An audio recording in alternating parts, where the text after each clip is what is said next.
Afternoon, guys.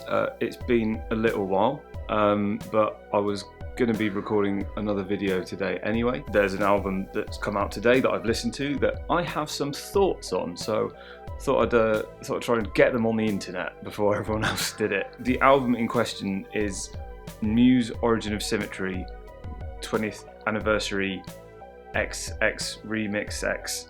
I think it's called. I don't know how to pronounce it, and I don't think they thought about how to pronounce it either, to be honest with you. But long story short, it's really good. I liked the album, the original album that this is a remaster of. So I don't want to talk about the songs. Much has been said about the songs because honestly, like it's exactly the same. All of the stems are the same and everything like that. So there's no new song writing here. And obviously, everyone's kind of suspicious of remasters sometimes because they do have a knack of just being worse.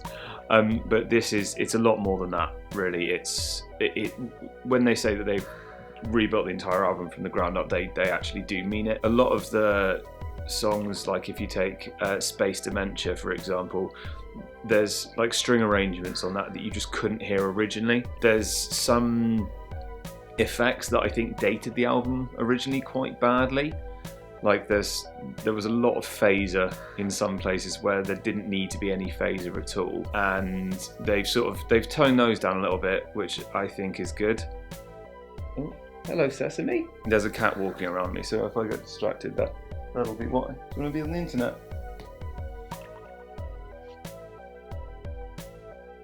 Here she is. Cat. She only wants to be in a video on her terms, I suppose. So you'll probably hear her, but hopefully she won't make it too much sound. She's got a toy down there that's kind of it's jingly, and I can just tell she's thinking of going for it. But you've just woken up, haven't you? So she'll probably be fine. Anyway, yeah, all of the dated effects are gone. You can hear some of the parts from the original tracks better that you couldn't really hear before. The biggest takeaway from this is that if you like the original album, it sounds like I think a lot of the fans thought that it always should have sounded and always knew that it could. So it's nice to hear these songs sound more like they always had the potential to sound.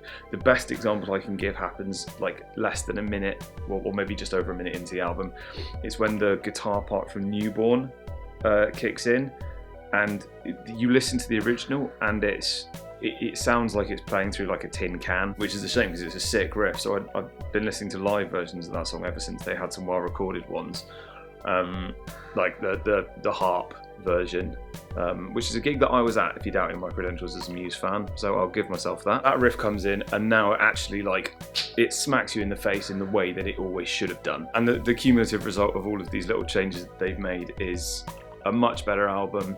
Futurism, which was a Japanese bonus track, is now on there, which has maybe the second best riff on the album after Newborn, or maybe Citizen Erased, in the top 3 riffs on the album. And it's nice that now more people will hear that.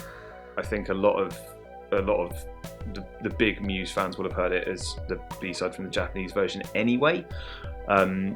But that's a treat if you haven't heard it before.